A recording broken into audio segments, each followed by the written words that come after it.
Now, we have Fani business to attend to. We're going to Fulton County in Georgia, and we're going to see what's happening there with the election.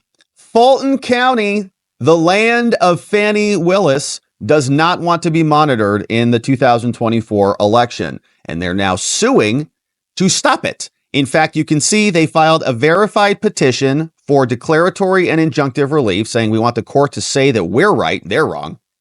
We can have our monitors, not their monitors. And they want them to stop with their injunctive, stop their subpoenas and stop their harassment of Fulton County by issuing an injunction saying stop doing these things.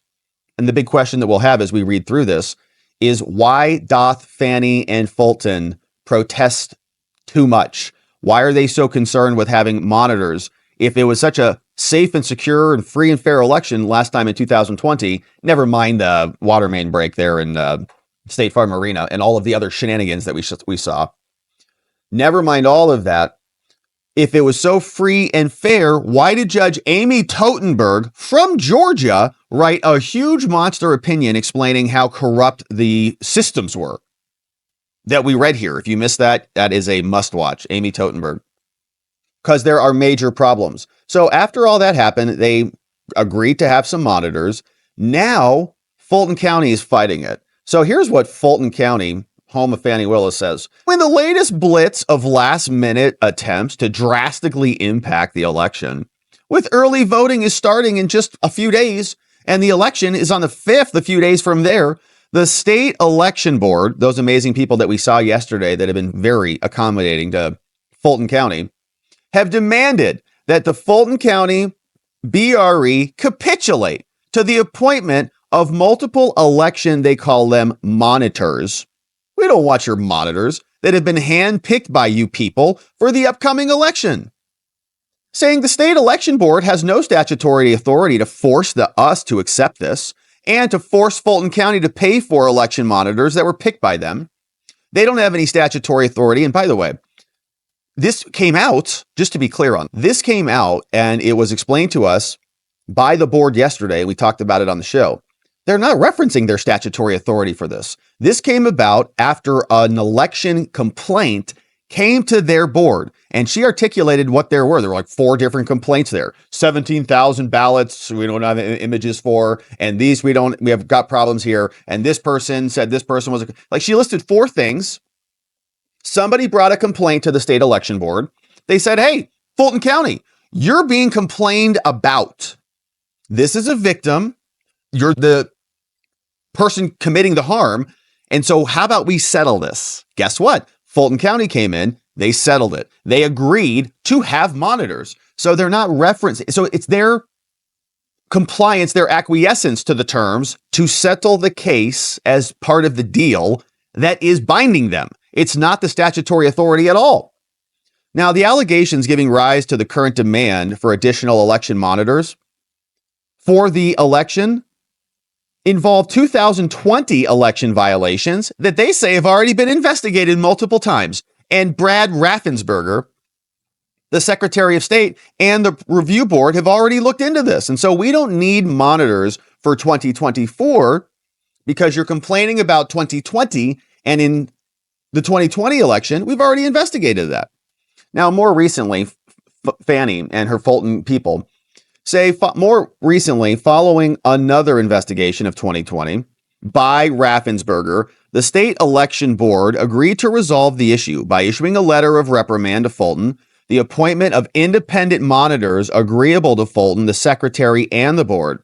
That's that private agreement they all agreed to. And it's okay. So great. You guys admit that right here. Like, you admit that this came from an agreement. So why are you spending all this time in paragraph 2 talking about the statutory authority? It's a red herring because they're not referencing that statutory authority. They're not just pulling this out of their booties and saying, hey, we've decided to investigate or unilaterally appoint monitors to you. It's not what they're saying. The state election board issued its letter of reprimand back in June of this year. Then Fulton, the secretary, and Fulton, which must pay for the monitoring, have all agreed to an independent monitoring proposal. But the state election board has refused to agree to that proposal. Moreover, the state election board has not even presented them with a memorandum of understanding that sets forth the terms acceptable. Instead, members of the board have insisted that they pay for a slate of additional monitors handpicked by them. And by the way, it would be handpicked by the, as they say all the time, bipartisan board that apparently is made up of 3 people who have authorized subpoenas against Fulton County. And as we saw yesterday from the board members, they're irritated with Fulton County. The memorandum of understanding, they said they voted on the subpoena because they're so tired of trying to get your understanding there in Fulton. They've already made multiple list requests and been accommodating all the way since June. It's now October. You haven't given them the documents that they've demanded. Now, even more troubling, says the Fulton people, the Board of Elections have stated in meetings that the election board would disavow Fulton County if they did not accept the monitors proposed by them. And they want their own monitors to come in. And the board says, your monitors have a conflict of interest, just like Nathan Wade and Fani did, and nobody cares. The state board and their latest actions directly conflict with the statutory authority granted to it.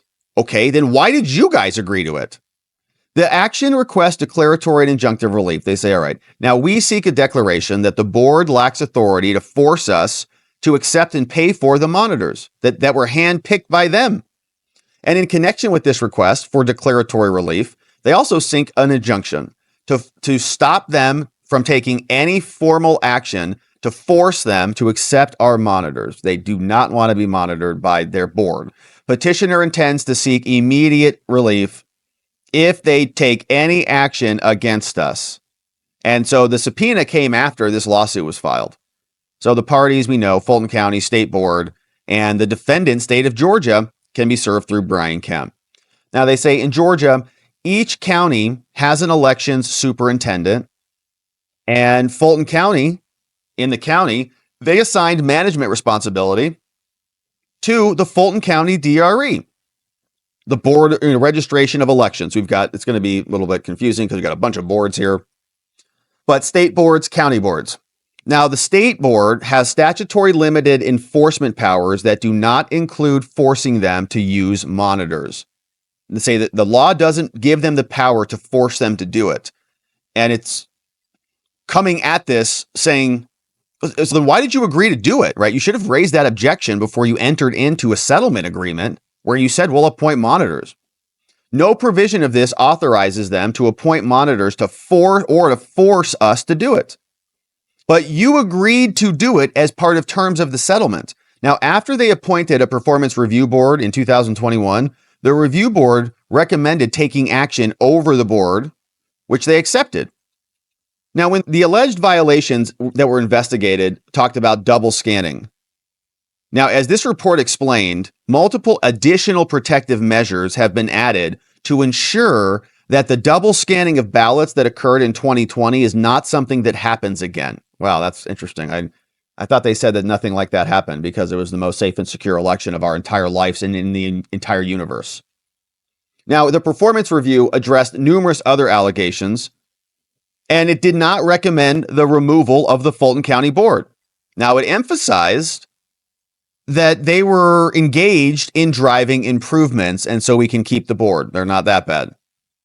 And so the state election board approved the performance review. So like we may have had problems, but we fixed them, and you guys approved our fixed problems. Then after another complaint that was resolved, we agreed to monitors. In July 2022, 2 voters filed a complaint with the board against Fulton County and Fulton County, 2 boards, BRE and DRE, about election violations. In May, the Secretary of State investigator reported the results of the investigation, finding that Fulton County double scanned a small number of ballots during 2020 recount, but otherwise rejected virtually all of the other allegations. Okay, there you go. They did double scan some ballots in Georgia. Great.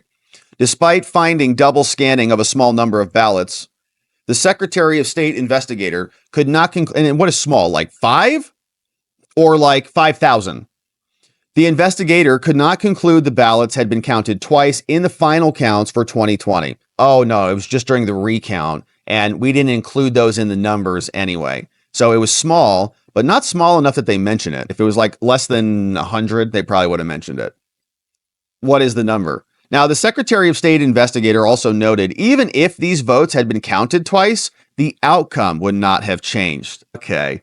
Yeah, but you can't admit that you did double count that one bucket of votes and say that there was a problem with that one bucket, because then we start asking, what other buckets have you not investigated or looked into yet? Now, 4 state board election members attended the presentation. They were there. Now, following the presentation, the board members offered several motions to fix some of this. None of those motions got a second. Finally, Mr. Lindsay made a motion for a letter of reprimand. And then, check it, the state election board, the secretary, and Fulton County reached a mutual agreement. There you go. It's a contract for Fulton County to retain an independent monitor to observe Fulton County in November 24. Boom. They agreed to it. Now, the motion included a stipulation that the parties agree to a monitor by the next hearing in July. In the event the parties could not agree on a monitor, Mr. Lindsay stated he'd come back with a motion to send it to the AG. They seconded the motion, voted 2-1. Johnson voted against, and the other person did not vote. Then in late May, Janelle King assumed Lindsay's seat, and she was fired up yesterday, as we saw. Then they did issue a letter of reprimand, finding that Fulton County violated the election board rules about the double scanning of ballots. Oops. Then it directed the Secretary of State and others to enter into a memorandum of understanding about an election monitor. Then the Secretary of State accepted a monitor proposal by Ryan Germany, the former lawyer for the Secretary of State. Yeah, you can use my guy to do this. And they say, wait, what? That's not an independent monitor in any way. Fulton County Board got 2 proposals, one from Ryan Germany, one forwarded from SEB member Janice Johnson. After considering the 2 proposals, the board accepted Germany's proposal and rejected Johnson's. Now, at the end of the board term, then they appointed this person in Fulton County. Then Germany, the other guy who used to work for the Secretary of State, presented his proposal to the board. The state election board met again in August. During the meeting, they talked about 10 additional monitors, adding them to Germany's team. After the meeting with the chair, Fulton County asked them if they could make its proposal at another meeting. The state board, though, did not make an appearance on August 29th. Then at August 29th in Fulton, they voted to reaffirm Germany. The Fulton County Board approved the agreement to have Germany's election team serve as monitors. Then the State Board of Election met September 20th. And they expressed frustration that they were implementing Germany's plan. The board directed the chair to arrange another meeting, and they discussed several issues. Then in October, State Board Johnson member sent Allen an email to add an agenda item, saying that they wanted to add 6 of whom were people to the list. At no time has the state election board presented an executable contract. Okay. Now the conduct as required. And so we seek declaratory relief by ordering them to use certain monitors in the election and let us use Ryan Germany. All right. So here are the counts. They want a request for declaratory judgment. They say there is a controversy here. Their attempt to force us to use certain hand-picked monitors who've already been rejected by us will cause us harm. And so basically it's a contract dispute, essentially. We agreed to have monitors, but we want to use our monitors. And the board says those are crap monitors. So you can't use those. It's not agreeable to us. And so they seek declaration, the court declaring that they're right, state's wrong, and stopping them from interfering with their monitors in any way. Signed by Michael Tyler. And it's a fun one because it begs the question, why, oh, why is Fulton County so opposed to having the states have some additional monitors there? Why do they want this Ryan Germany fellow and people who are already deeply embedded or formerly embedded with the state government to come in and act as independent monitors? He was the general counsel for the Secretary of State. It's not independent at all. He's just retired and now is going to be monitoring the elections. So interesting.